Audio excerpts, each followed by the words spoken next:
12वी बोर्ड परीक्षेत डमी विद्यार्थी रॅकेटचा पर्दाफाश. घोटाळेबाज परीक्षा केंद्राची मान्यता रद्द करून दोषींवर फौजदारी गुन्हे दाखल करण्याची रिपब्लिकन सेनेची आक्रमक मागणी.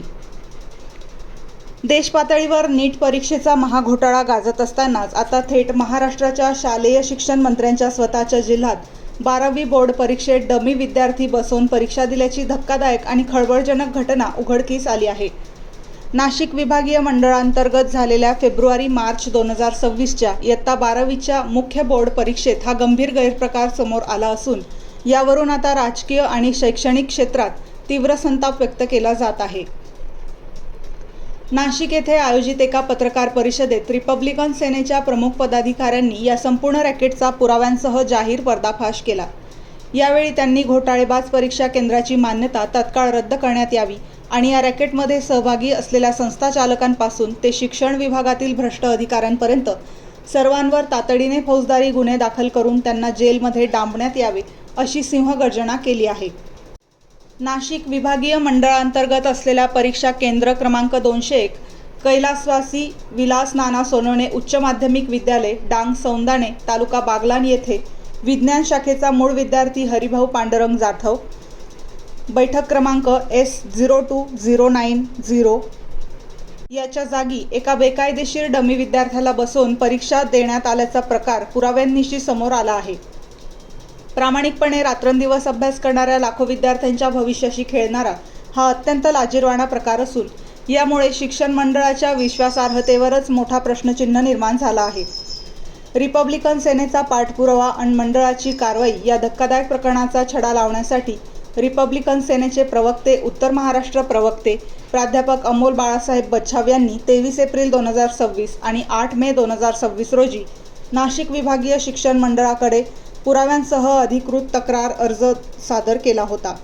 या तक्रारीची गंभीर दखल घेत नाशिक विभागीय मंडळाच्या सचिव सौ सरोज जगताप यांनी संबंधित विद्यार्थ्याचा निकाल चौकशी पूर्ण होईपर्यंत राखून ठेवला आहे. तसेच 18 मे 2026 रोजी झालेल्या प्रत्यक्ष सुनावणीत चौकशी समितीसमोर रिपब्लिकन सेनेच्या वतीने 6 प्रमुख आणि बेकायदेशीर मागण्यांचे लेखी म्हणणे सादर करून मंडळाला कोंडीत पकडण्यात आले. यानुसार संबंधित विद्यार्थ्याने फेब्रुवारी-मार्च 2026 मधील परीक्षेत सर्व विषयांच्या ज्या मूळ उत्तरपत्रिका लिहिल्या आहेत त्यावरील हस्ताक्षर आणि सदर विद्यार्थ्याचे मूळ हस्ताक्षर याची फॉरेन्सिक तज्ज्ञांमार्फत अधिकृत पडताळणी करावी. परीक्षा कालावधीत वर्गात रोज घेण्यात आलेल्या विद्यार्थ्यांच्या उपस्थिती पत्रकावरील स्वाक्षऱ्यांची मूळ विद्यार्थ्यांच्या अधिकृत स्वाक्षरीशी अचूक पडताळणी व्हावी. केंद्र क्रमांक 201 मधील संबंधित ब्लॉकच्या CCTV कॅमेऱ्यांचे संपूर्ण परीक्षा कालावधीतील फुटेज मागवून त्या वर्गातील हालचालींची आणि परीक्षार्थींच्या चेहऱ्यांची पडताळणी करावी. मूळ विद्यार्थ्याऐवजी अन्य व्यक्तीला बसवल्याचा दाट संशय असल्याने या संपूर्ण रॅकेटची अधिकृत कागदपत्रांनिशी आणि केंद्र प्रमुखांच्या जबानीसह चौकशी व्हावी. विद्यार्थ्याचा परीक्षा अर्ज फॉर्म नंबर 17 आणि त्याबरोबर जोडलेले ओळखपत्र याची प्रत्यक्ष विद्यार्थ्याशी आणि सुनावणीच्या वेळच्या ओळखपत्राशी पडताळणी करण्यात यावी. या प्रकरणात ज्या ज्या घटकांचा समावेश निष्पन्न होईल त्या सर्व लिपिक, कर्मचारी, शिक्षक, पर्यवेक्षक, मुख्याध्यापक, केंद्र प्रमुख, संस्था समन्वयक, संस्था सचिव, संस्था चालक, भरारी पथक व इतर सर्व संबंधित घटकांवर कठोर कायदेशीर व फौजदारी कारवाई करून परीक्षा केंद्राची मान्यता रद्द करण्यात यावी. जोपर्यंत या चौकशीचा अंतिम सत्य अहवाल समोर येत नाही तोपर्यंत संबंधित परीक्षार्थींचा निकाल कोणत्याही परिस्थितीत जाहीर करू नये. शिक्षण मंडळाने राजकीय दबावाला बळी पडून हे प्रकरण दाबण्याचा प्रयत्न केल्यास रिपब्लिकन सेना संपूर्ण महाराष्ट्रात तीव्र रिपब्लिकन स्टाईलने आंदोलन छेडेल आणि याची संपूर्ण जबाबदारी शिक्षण प्रशासनाची असेल असा गर्भित इशारा प्रदेश प्रवक्ते डॉक्टर अविनाश शिंदे, उत्तर महाराष्ट्र प्रवक्ते प्राध्यापक अमोल बच्छाव आणि नाशिक महानगर प्रमुख डॉक्टर अनिल आठवले यांनी संयुक्तपणे दिला आहे. या पत्रकार परिषदेला डॉक्टर अविनाश शिंदे, प्राध्यापक अमोल बाळासाहेब बच्छाव आणि डॉक्टर अनिल आठवले हे रिपब्लिकन सेनेचे प्रमुख पदाधिकारी उपस्थित होते. आता या शिक्षण मंडळ आणि पोलीस प्रशासन या रॅकेटमधील मुख्य सूत्रधारांना कधी बेड्या ठोकणार याकडे संपूर्ण राज्याचे लक्ष लागले आहे.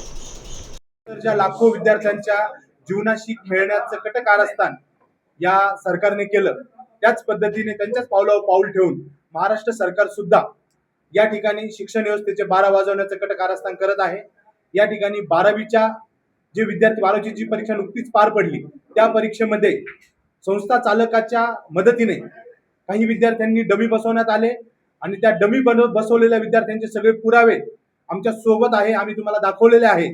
तरीही या माध्यमातून त्यांना पाठीशी घालणारे जे शिक्षण मंत्री आहेत दादा भुसे यांची आम्ही आपल्या माध्यमातून राजीनामा मागतो आहे की सदर संस्थेला आपण पाठीशी घालून जे 12वीचे डुप्लिकेट विद्यार्थी बसवता आणि जे ओरिजिनल विद्यार्थी आहेत जे अभ्यास करून पास होत आहेत त्यांच्याशी जीवनाशी आणि त्यांच्या अभ्यासाशी खेळण्याचं जे कारस्थान करत आहे यासाठी शिक्षण मंत्र्यांनी राजीनामा द्यावा आणि केंद्राच्या माध्यमातून नीट फुटी प्रकरणात केंद्रीय मंत्र्यांनी राजीनामा द्यावा व शिक्षण व्यवस्था सुरळीत करावा अशी आपल्या माध्यमातून विनंती करतो.